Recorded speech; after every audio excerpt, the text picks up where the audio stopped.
15 phút à? Cái gì?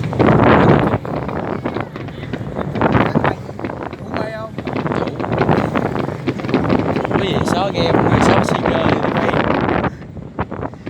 Sao mà về xe trong này xong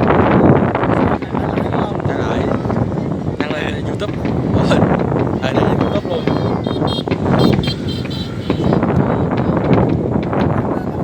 mày em nó coi là 180. Đợi gấp giùm, đợi gấp giùm.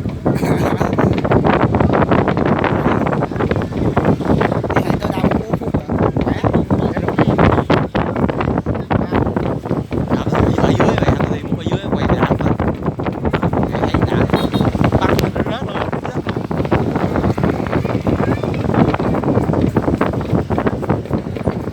Ẩm tao cao mày. Không to lên ngoài gầm à. Đéo thẳng rồi, đéo thẳng sao sao đâu thì nói.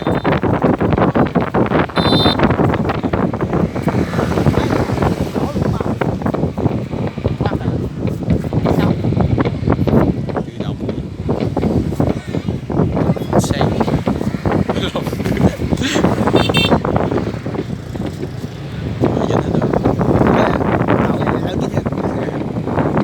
Cái dạng khè ta, đúng màu luôn.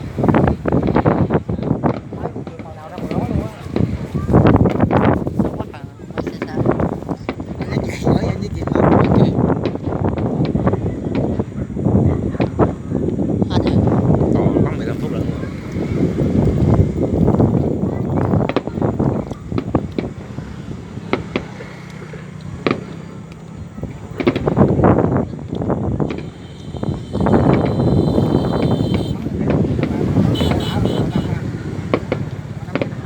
Gần mới đẹp.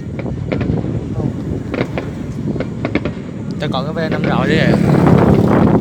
Còn V5 rồi đấy, chứ tôi gửi mày coi, bắn đã lắm.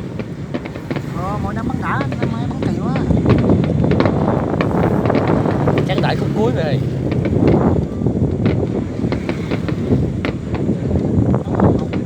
Này. Bắt đầu bắn tiền từ từ thôi. Đó.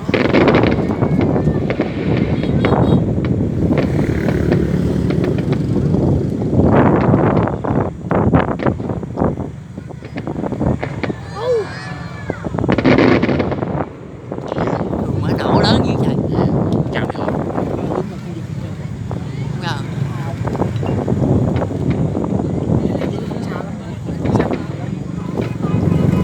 Bộ đội bắn không mày? Mấy bộ đội bắn không?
kiểu Winterfall kiểu dung dung.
có dễ đâu chứ.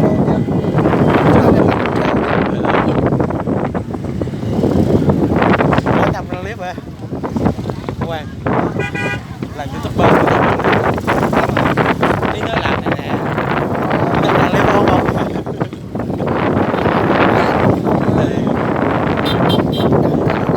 youtuber bí ẩn vậy.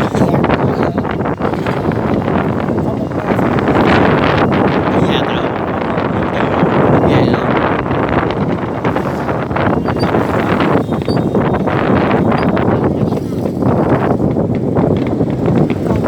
Quay dấu quay chân. Cái này đúng là vừa dẻo đó. Ờ, Vừa đó vừa dẻo đó. có 23 hả?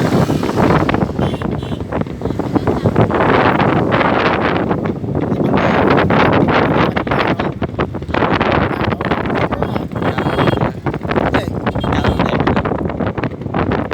Có mấy cái loại mà nó bay lên cao nó mới nổ mày.